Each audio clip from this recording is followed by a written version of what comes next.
मैं बता रहा हूं, कोऑर्डिनेटरों ने टिकट बेचा है और बदनाम मायावती जी हुई हैं। देश की सबसे बड़ी पहली कैश बेनिफिट योजना मायावती जी ने लागू की थी।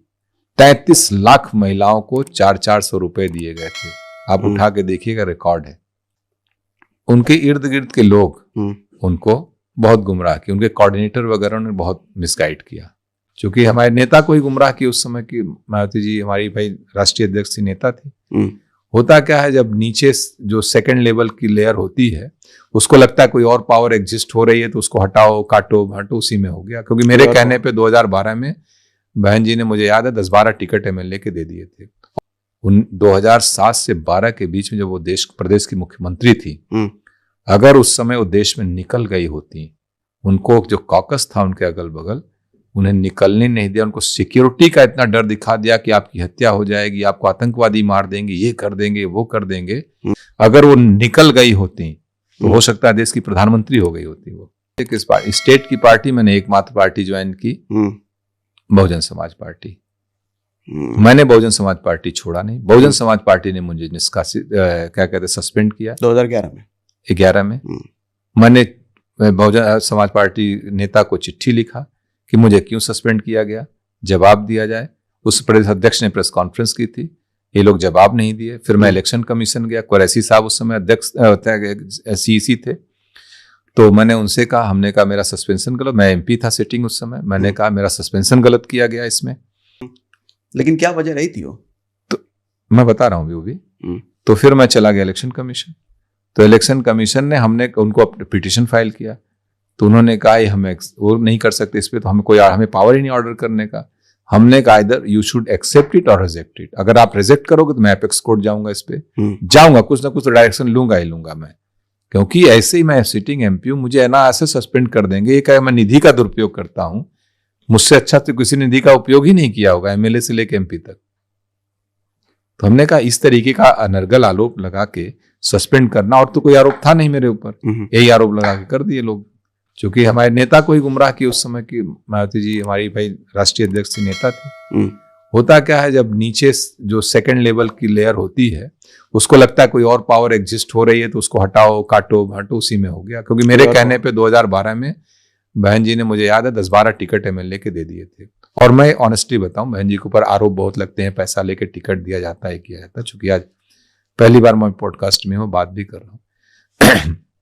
मेरा अनुभव जहां तक रहा है, मैं उनके, मेरे पिताजी भी लड़े, मैं लोकसभा लड़ा, मेरे कहने पे जौनपुर में एमएलसी का टिकट उन्होंने दिया था। इतने प्रमुख लड़े हमारे, और कम से कम मेरे कहने पे 2012 के इलेक्शन में, मैं पार्टी वो अलग हो गया, लेकिन उसके बावजूद भी मेरे कहने पे जो टिकट दिए गए थे, खब्बू तिवारी को कायम रह गए, अजीत सिंह बहराइच को कायम रह गए, बहुत से टिकट हमारे कहने पे जो दिए थे वो कायम ही रह गए, और किसी से 1 रुपया नहीं लिया गया था। ओके। और लेकिन मैं देखा हूं बहुत से नेता जो बहन जी का सुबह शाम पैर छूते रहे पार्लियामेंट में, और जैसे बहन जी ने उनको, मतलब कोई जो लाभ का चीज नहीं मिला उनको, किसी को राज्यसभा नहीं मिली, किसी को तुरंत कह दिया कि पैसा मांग रही थी तो मैं राज्यसभा जो है, इसलिए मैं पैसा नहीं दिया तो मुझे निकाल दिया पार्टी से। लेकिन ये अच्छा है कि जिन्होंने आपको पार्टी से निष्कासित किया, आप उनकी तारीफ कर रहे हैं। मैंने कहा ना कि कोई भी विरोध हमारे विचार का भी, जो देखिए काम भी आज बहुत से लोग क्रेडिट लेते हैं कैश बेनिफिट योजना की, ठीक है। कल मैं देख रहा था, अखिलेश जी आज तक के इंटरव्यू में बोल रहे थे कि मैंने 500 रुपया दिया, ये किया, वो किया, 12 मुख्यमंत्री बने थे। देश की सबसे बड़ी पहली कैश बेनिफिट योजना मायावती जी ने लागू की थी। 33 लाख महिलाओं को 400 रुपए दिए गए थे। आप उठा के देखिएगा, रिकॉर्ड है। 33 लाख लोगों को दिया गया था। ओके। डायरेक्ट कैश बेनिफिट, पहली बार स्कीम ही आज चली थी।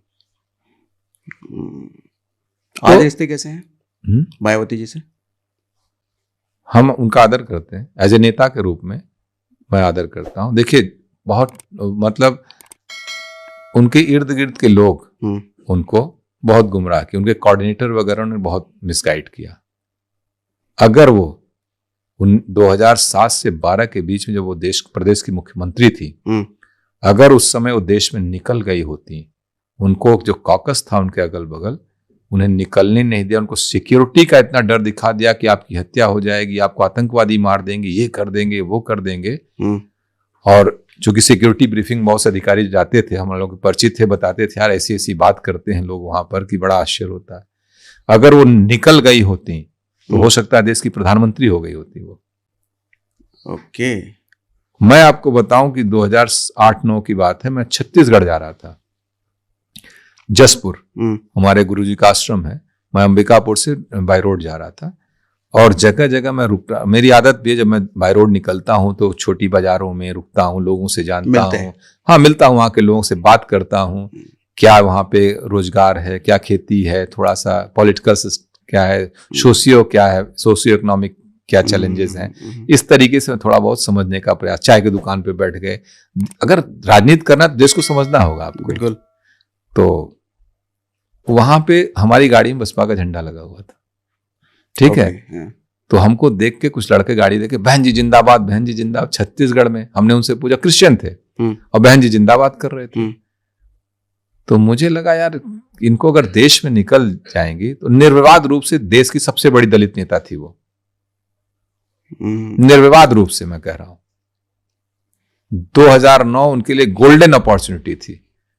अगर वो 2007 से 2009 निकल गई होती देश में तो नहीं कुछ तो कम से कम वो जीतती देश में कम से कम 60-70 सीट। तो ऐसा क्या सिक्योरिटी थ्रेट था जिसकी वजह से नहीं निकल रहे थे? अब कहते ना जैसा आपके नजदीक लोग होते हैं उस तरीके की बात करते हैं। इवन प्रदेश में वो नहीं निकली। हमने तो जब वो जैसे विजिट होता था, मंडली समीक्षा, जिले का दौरा होता था, उसमें कैबिनेट सेक्रेटरी चले जाते थे, चीफ सेक्रेटरी चले जाते थे। अगर वो चली गई होती, उनको देखने के लिए दलित महिलाएं पागल रहती थी, दे एक झलक मिल जाए हमको बहन जी का। ओके। मैंने गांव में वो देखा है, रैली वैली जब होती थी जो किस तरीके से महिलाएं उमड़ पड़ती थी, चलो उनकी रैली में, उनके प्रति कितना आदर, देवी की तरह उन्हें पूछती थी, जैसे goddess she is goddess for them, ये हाल था। लेकिन जो नजदीक का कॉकस था उसने उन्हें निकलने ही नहीं दिया। और उन लोगों ने, मैं बता रहा हूं, कोऑर्डिनेटरों ने टिकट बेचा है और बदनाम मायावती जी हुई हैं।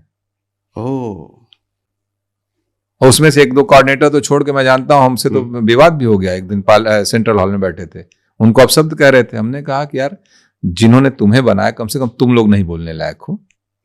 हम लोगों का तो नुकसान किया तब भी हम लोग नहीं बोलते हैं। समय कुछ अच्छा बुरा होता है।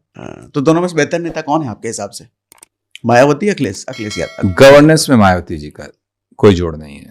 ओके। तो बहुत ट्रांसपेरेंट और क्लियर है। ओके। ये होना है, नहीं होना है, कोई कंफ्यूजन नहीं है।